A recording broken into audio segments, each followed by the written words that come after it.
Hey folks, Juan here with another video about audio. We've started a new series here at Pocketnow.com called The Real Audio Review to complement our Real Camera Review. We kicked this series off with the iPhone 7 and Apple's controversial decision to remove the headphone jack. We got a number of comments and replies to that first Real Audio Review. We want to take a little time to address some of the concerns in our testing process, explain what that testing process is, and what we're going to be doing moving forward to make sure that we've got sort of an even playing field for all of our gadgets. The number one issue to address, many Apple fans felt we were being unfair to the iPhone 7 because we weren't testing this phone with third-party headphones that connect to the Lightning adapter. The idea being, Apple got rid of the 3.5mm jack to encourage other manufacturers to include better signal processing hardware on headphones, and that's really what's going to improve the overall quality for consumers. That we shouldn't be judging the iPhone quality through this adapter, we can only judge the quality by buying more expensive accessories after we've purchased the phone. To that point, we have a very basic reply. If that's the case, then we're no longer reviewing the audio quality of the phone, we're just doing accessory reviews. For example, I could say my laptop has amazing audio quality. Oh, but not through the headphone jack built into my laptop, it's because I've invested thousands of dollars in high-end recording equipment that I can plug into my laptop. Is that fair to the people who watch our videos trying to understand how these things work? We don't think so. Out of the box, this is what Apple gives you. So this is what we have to test. Just like out of the box, all of these phones have a headphone jack that we can listen to and measure the output from. I mean, why should we even bother telling you that the Galaxy headphone jacks have been kind of disappointing this year? I mean, you're just gonna go out and buy really expensive headphones that plug into a micro USB port, right? And for some of the people complaining who obviously didn't watch our video review of the Moto Z and the Moto Z4s, we handled the Motorola's exactly the same way. We reviewed what came out of the box, which then brings me to my next point. Once more headphone manufacturers start building the DACs directly into the headphones, there's gonna be very little that we can test after that point. On a phone with a headphone jack, I can plug this directly into my workstation using line and patch cables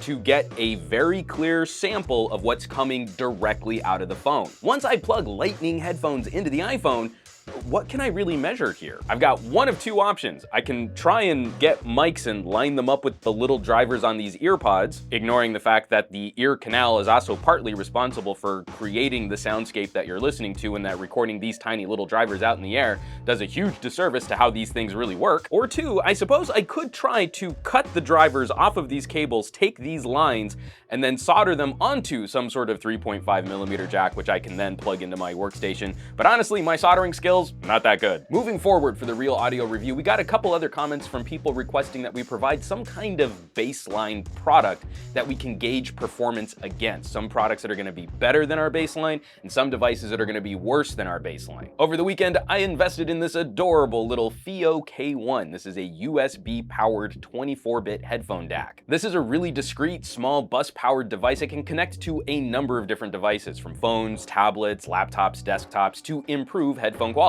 It works great on an iPhone, while also working on a number of different Android devices. Just as a quick tangent though, to get it properly working on an iPhone, you do need the camera connector kit in addition to a USB cable, so you end up with this chain of adapters versus the $3 USB-C to micro USB cable you need to power it on an Android phone. But I digress. This is a handy little gadget, produces great audio quality, and does bump us up to 24-bit 96 kHz playback, a nice improvement over what Apple delivers out of the box on the iPhone 7. For all of that rambling, the K1 improves upon the iPhone in delivering a wider frequency response, a wider EQ range, lower distortion numbers, and a lower noise floor. We think the K1 is pretty keen, but it still loses to some phones, which still feature built-in headphone jacks. But we'll have to save that analysis for a future video. As always, folks, thanks so much for watching. Be sure to subscribe to this channel for more audio commentary, more real audio reviews, and help us out with some sharing on your favorite social networks.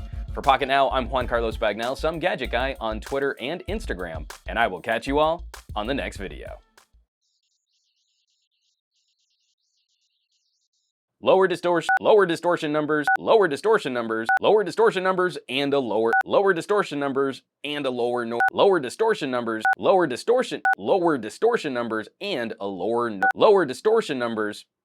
and a lower noise floor.